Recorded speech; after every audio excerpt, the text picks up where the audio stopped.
Znanost. Tedensko gostovanje znanstvenikov na družabnih omrežjih Frekvence X. Lepo pozdravljeni, moje ime je Matjaž Mihelj, sem profesor na Fakulteti za elektrotehniko in vabim vas na obisk v laboratorij za robotiko. Dobrodošli v laboratoriju za robotiko. V laboratoriju se ukvarjamo s študijem gibanja robota in študijem gibanja človeka. Pred pol stoletja so se moji predhodniki začeli ukvarjati s funkcionalno električno stimulacijo. Akademik Vodovnik, akademik Kralj in akademik Bajt so zasloveli s tem, da so razvijali sisteme, ki so omogočali paraplegičnim osebam, da so lahko hodile in uporabljali druge funkcije. Funkcionalna električna stimulacija omogoča uporabo električnih pulzov za krčenje mišic, kar lahko demonstriramo na tem primeru. Torej, elektrode, ki jih imam na roki, so napajane in s pomočjo električnih pulzov lahko dosežem krčenje mišic. Krčenje je seveda lahko povsem nenadzorovano, če pa ustrezno nadzorujemo električno stimulacijo, lahko dosežemo funkcionalno, seveda počasno hojo, pa tudi gibanje zgornjih okončin. Tako so omogočili povsem paraplegičnim osebam, da so lahko hodile. Vsako tehnologijo seveda lahko uporabimo za koristen namen, lahko jo pa tudi zlorabimo. No in v tem pogledu mogoče kratka anekdota. Kolega iz laboratorija se je ženil in na fantovščini smo mu na skrivaj namestili elektrode za funkcionalno električno stimulacijo. Ko je prijatelj nazdravljal s kolegi, smo nadaljavo aktivirali električno stimulacijo in lahko si predstavljate zabavne odzive, ko so se njegove roke začele nenadzorovano krčiti, medtem ko je on držal kozarec in poskušal nazdraviti.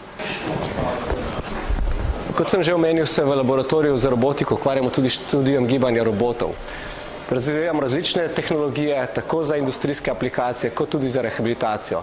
Za menoj vidite nastajajoči center za sodelujočo robotiko, vrsta robotov, ki omogoča sodelovanje človeka in robota. To je tudi naša glavna aktivnost.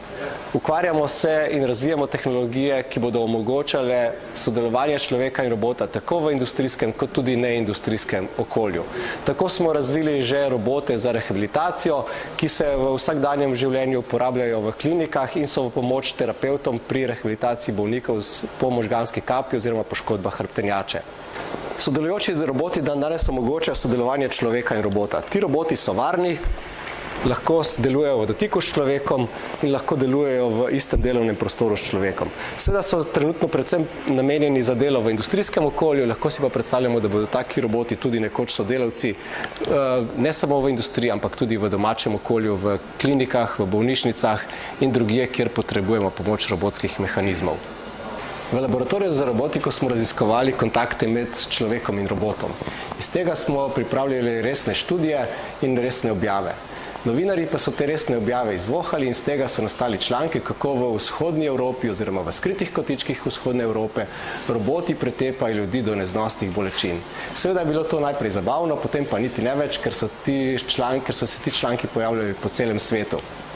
Seveda res študija ni bila nekako usmerjena v to, da bi človeku povzročili bolečine, poskušali smo samo razumeti, kaj se dogaja pri trku med človekom in robotom. In seveda to znanje, ki smo ga s tem pridobili in ki so ga na ta način pridobili tudi kolegi po svetu, se danes uporablja pri tem, da lahko načrtujemo varne robotske mehanizme, ki seveda omogočajo tudi varne trke med človekom in robotom, kar lahko tudi demonstriramo na tem primeru.